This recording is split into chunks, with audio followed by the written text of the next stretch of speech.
भद्रक जिला बासुदेवपुर ब्लॉक अंतर्गत पढ़ुआ ग्रामर क्षीरेश्वर महादेव मंदिर प्रांगण में विश्वशांति महायज्ञ एक भक्तिमय और आध्यात्मिक परिवेश मध्य अनुष्ठित हो जाइए। अवसर में भव्य कलश शोभायात्रा ब्राह्मण पुरोहित मान द्वारा वेद मंत्रोच्चारण यज्ञ और पूर्णाहुति कार्यक्रम आयोजित होता।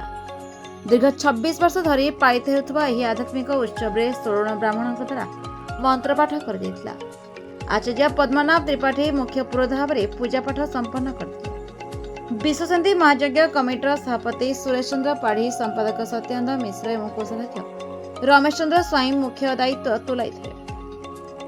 पढ़ुआ कुमारपुर बछड़ा सहित आखपाख अंचल भक्त माने विपुल संख्यारे जोगदे यज्ञ को सफल करते।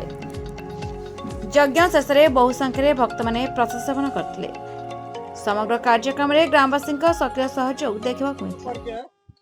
मो ना श्री सत्यानंद मिश्र मु विश्वशांति महायज्ञ आज को जो 26 वर्ष धरिकी पालित हो संपादक भाव में संपादन कार्य संपादन करुँचा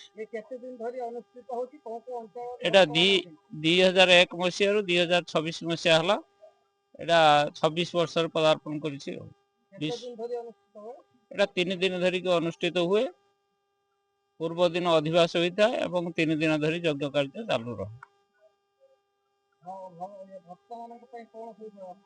भक्त मान एथरक चंद्रग्रहण पड़ुथिबारु यज्ञर द्वितीय दिवस रे जे प्रसाद सेवन व्यवस्था हजार हजार लोक भक्त प्रसाद सेवन व्यवस्था करा जाय थाए एवं दैनंदिन चरु बंटन इत्यादि एवं रात्रि समय रे प्रवचन कार्यक्रम आरंभ होता है। पद्मनाभ त्रिपाठी प्रधान आचार्य अच्छी 2001 ठारू 26 मसीहा पर्यंत आचार्य काम तुले आसी। प्रति वर्ष त्रयोदशी चतुर्दशी पूर्णमी 3 दिन व्यापी यज्ञ हुए। यज्ञ कृताहुति हुए, चंडीपाठ हुए एवं माधवजी मंदिर रे तुलसी अर्पण हुए। माँ कालिका मंदिर रे 108 बिल्लपत्र अर्पण करा जाए।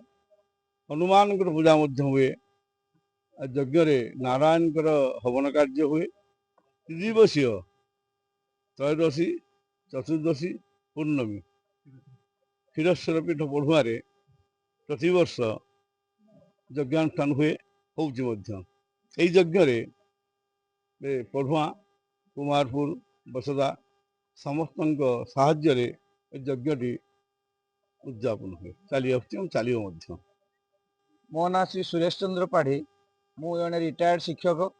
ये अनुष्ठान दीर्घ 26 वर्ष है चली आसुची एवं मु ये कमिटी प्रेसिडेंट अच्छी।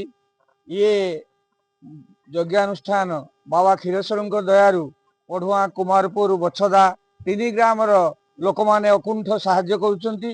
तेणु ये यज्ञटी खूब महाडंबर रे पालन करा जाउची। लोक मानकर दान लोक मानकर साहाय्य से मुझे 3 ग्रामर लोक मान को धन्यवाद देवी। ता छड़ा आमर जे कि निकटस्थ माधवजी मंदिर रे जे आमर प्रसाद सेवन करा जाउची। सेठी हजार हजार लोक आनंद रे से प्रसाद को सेवन करुछंती। तेणु मु आमर ए यज्ञानुष्ठान दीर्घायु कामना करुछि। भद्रक जिला Basudevpur Sheikh Syed Qadri report the Republic Odisha 24 news.